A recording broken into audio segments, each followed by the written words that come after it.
So hello everybody, this is Tomek and this is the third episode of the Devlog series.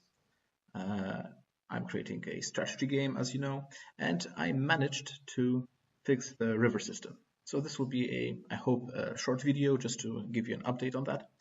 And before I show you the application itself, let's look at some code. So here you see the class, the river class. Basically, a river is a collection of map nodes. In the previous episode, I told you about the main structure, data structure for the map. It's called a map node, and a river is a collection of those map nodes. Let's call them points at the moment.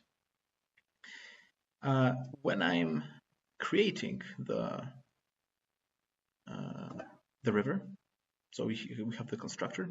When I'm creating the river, I'm taking already the list of points, and I'm setting those list of points. I'm setting the name of the object.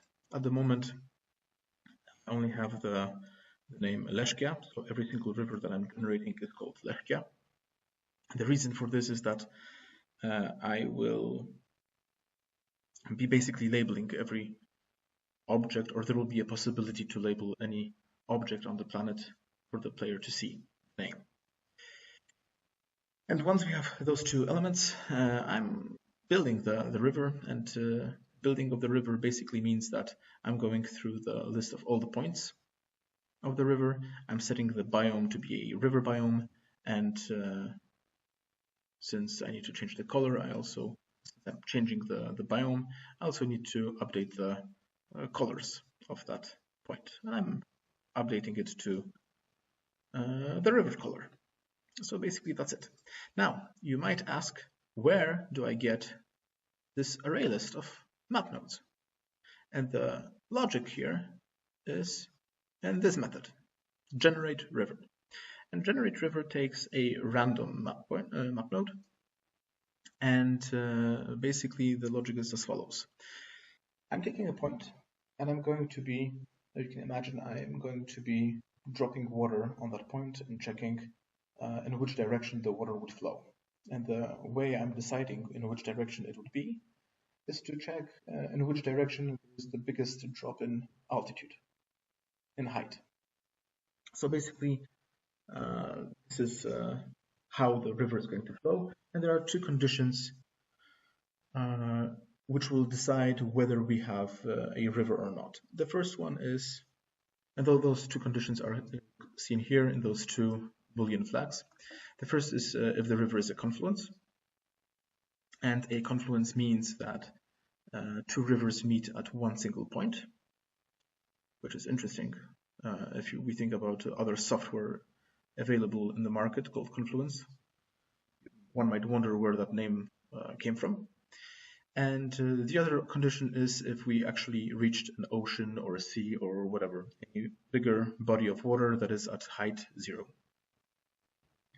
So this is basically it. I have some checks here, and I'm creating the map node array list, and I'm adding my first point to the map node.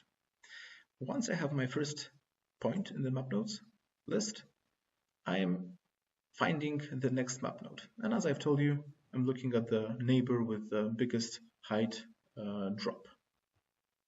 This is executed with this small method. And this method checks for this biggest height drop, but also it checks if the new map node already exists in our map nodes array list. If it does, we don't want it.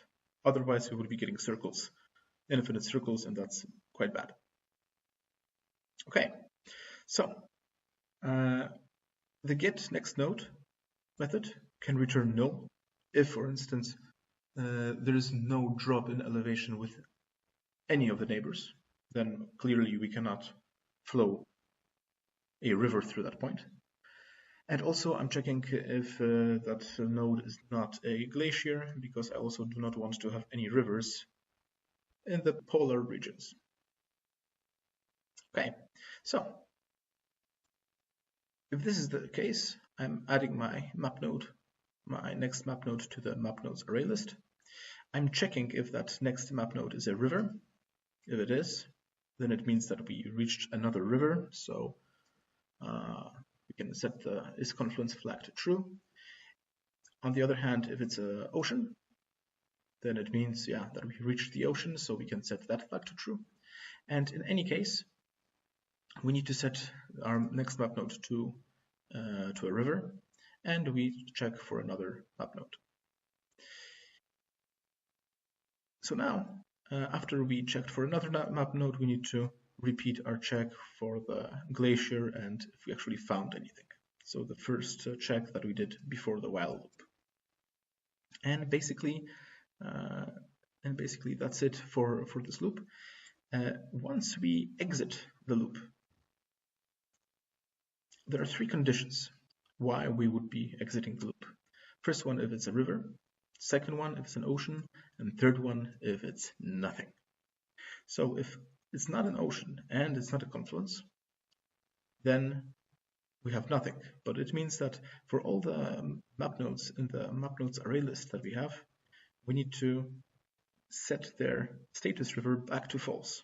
Otherwise, we would have phantom rivers floating around the map, which is behavior that we really want. And in that case, if we did not find any rivers, I want to return null. And in the other case where we actually found a river or an ocean, we can create our river object with the appropriate map nodes array list. Okay, now let's check how it looks like. And here we see our planet. We can clearly see that there are rivers. We can see that there are random points where those rivers were created. Unfortunately, at the moment, I do not really have much rivers in the middle, but it's because of terrain formation. But we can have rivers in the middle, as evidenced here.